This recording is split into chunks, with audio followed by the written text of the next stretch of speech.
Good morning everyone, সবাই কী রকম আছেন? আশা করি সবাই ভালো আছেন আর সুস্থ আছেন। তো ঘুম থেকে এটে আমি এই যে তাজা দিয়ে পরোটা বানিয়ে নিচ্ছি। এইভাবে আমার বাচ্চারা খেতে অনেক পছন্দ করে, তো এইভাবে বানিয়ে নিলাম। শর্টকাট, অনেক হাতের কাজও কমিয়ে যায় এইভাবে বানাইলে। আমার বানানো হয়ে গেছে, দেখছি কয়টা বানানো হয়ে গেছে তাই দেখলাম। দেখো, খাওয়া শেষ করে রান্নাটা আজকে শুরু করলাম। আজকে রান্নাটা করছি আমি এঁচোড়ের রান্না। এই যে এঁচোড় ভাপানো হয়ে গেছে, তারপর আলু দুটো ভালো করে ভেজে নিচ্ছি।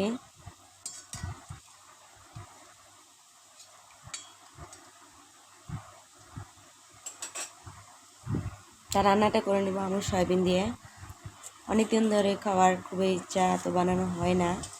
তা আজকে এসবটা পেয়ে গেছি একজনের কাছ থেকে, তাই আজকে মাছ মাংস কিছুই নাই, তাই সয়াবিন দিয়ে রান্নাটা করে নিচ্ছি। তা মাশাআল্লাহ আলহামদুলিল্লাহ অনেক টেস্টি হয়েছে, ভালো লাগছে অনেক দিন পর খাওয়া। তা আলুটা নামিয়ে নেই।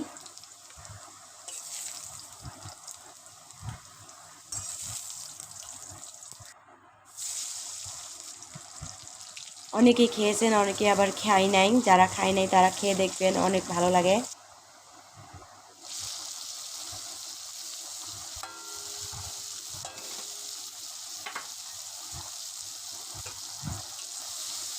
টমেটোটা আগে দেই নাই, একদিন সয়াবিনের সাথে একসঙ্গে রান্নাটা করে নেই।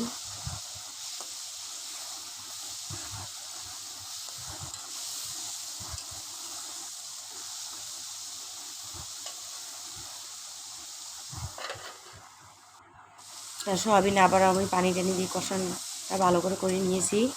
এখন এসব গেলে দিয়ে দেয়।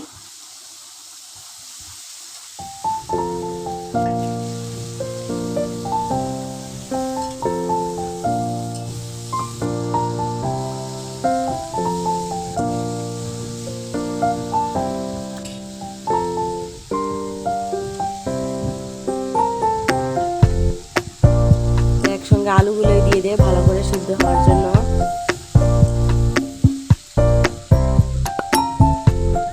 অল্প একটু পানি দিয়ে ভালো করে ঢাকনাটাকে ঢেকে রেখে দেয়।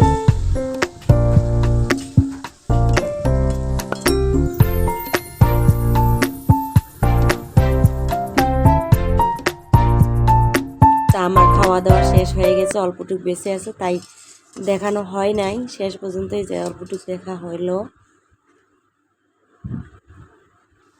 এটা রাতের খাবার রান্নাটা করছি।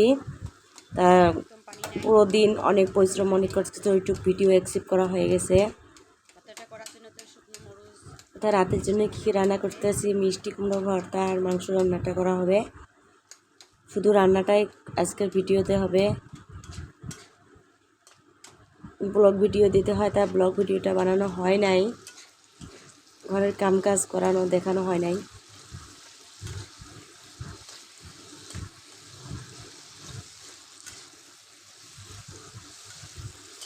তারপরে ভাইয়েরা কীরকম লাগলো ভিডিওটা, যদি ভালো লাগে তা একটা কমেন্ট করে জানাবেন।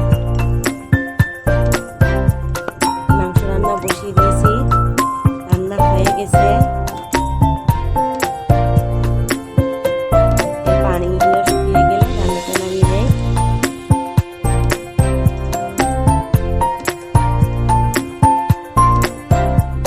রান্নাটা এরকম হয়।